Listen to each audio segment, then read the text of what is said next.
For the last period of years, we've been looking at this issue. Since 2001, we have been looking at the issue of supply chain risk management. We've developed a course in that. We teach in that area.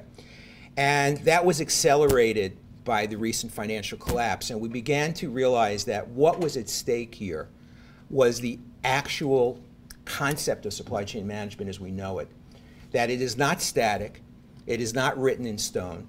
The things that we think are sort of fundamental practices of supply chain have shown themselves to be detrimental in this recent time period. People have had to overthrow, if you will, the tyranny of some of the old concepts of supply chain management in order to survive.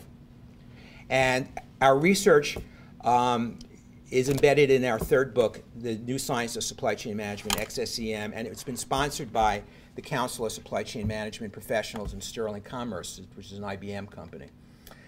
And so let me talk for a second about the Council and why they decided to sponsor our work. It is the largest professional council for supply chain in the world. It was founded in '63.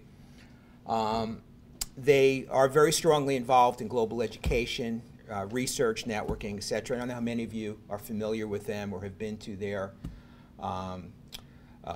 annual meetings. They just had one in San Diego. It's thousands and thousands of people show up at these things coming from all over the world.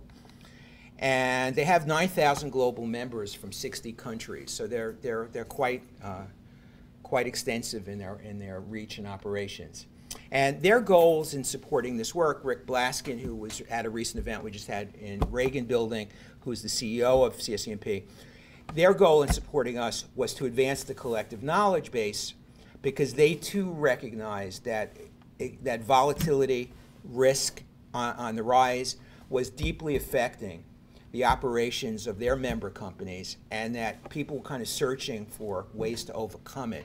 And it hadn't been pulled together in a coherent body of knowledge and practice. So that's why they supported our work.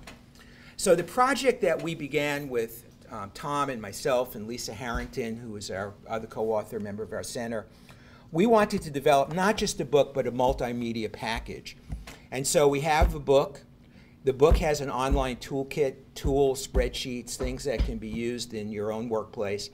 And then we have a simulation. We actually have 2 simulations that Tom will talk about later that we've developed specifically to deal with this issue of managing extreme supply chains. Our second objective was to have a sustainable foundation for research. So I'm happy to say that we've gotten a fair amount of support for this. We had focus group meetings throughout the fall. We had them on the East Coast for the public sector. We had 14 of the directors of supply chain for the largest government agencies in rooms with us, included GSA and NIH and NASA. It was just, it was wild. It was wild because the NIH people were talking about moving monkeys globally, and NASA was talking about interplanetary supply chains. It was a wild mix, okay? And we're doing additional surveys. We just, over the summer, completed a 300 company survey of volatility in supply chain. A formal consortium has been established under the Council of Supply Chain. You're all welcome to join it in your member companies, and we're publishing research. We have a white paper we're developing that'll be out in a couple of months through the Council of Supply Chain. The challenge that we have as educators is to provide a learning environment for the students to experience some of these volatilities and changes that are occurring in the supply chain. So we've really relied a lot more, which is becoming more common in business education, to use simulation. And there are really 2 basic kinds of simulation experiences that are out there that we have, and we've been working in both areas. One is kind of the real-time simulation, where you are experienced in a environment that has a running clock. So you're actually involved in experiencing day-to-day activities, week to week. You set the clock to run, you know, a minute is a day, kind of a thing. And that students are making decisions and seeing the results of those decisions as they're working in the environment. And that has some significant advantages. It creates this atmosphere of really trying to see the results of your changes and try to balance out a number of things. It kind of creates some of the pressures that a supply chain manager is in as they experiencing the volatility. And we then create in the simulation events that occur that require the managers to deal with them. So there's some distinct advantages to a real-time simulation with a running clock. Now, the more traditional gaming simulation experiences that are more common are the ones that are fixed periods. So the students kind of get their companies set up, try to anticipate what's going to happen, get agreements in place, and then the clock stops, a decision is run, then the students see the results of their decisions and they go forward to the next decision. So there's kind of a fixed set of decisions that the students, and each decision represents a time period.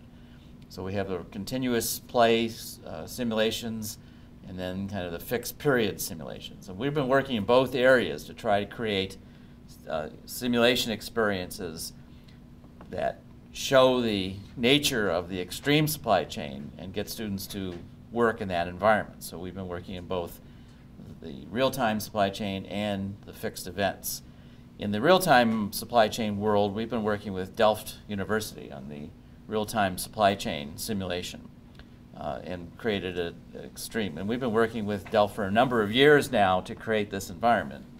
Delft University is very strong in their simulation gaming, and we've brought the supply chain expertise and worked with them in a partnership. So we've developed a game, a real-time supply chain game. And then we find that as we've created the game at this stage, it works in about a 4-hour period where we can expose the students to the technology and the environment, get them familiar with how the simulation works, and then we turn it over and play the game in real time for what amounts to 3 or 4 months in a calendar time, a couple hours in real time, where the students are competing against one another and trying to deal with a number of events that we throw at them that represent some of the volatility that Sandy has talked about, that experienced in the real world.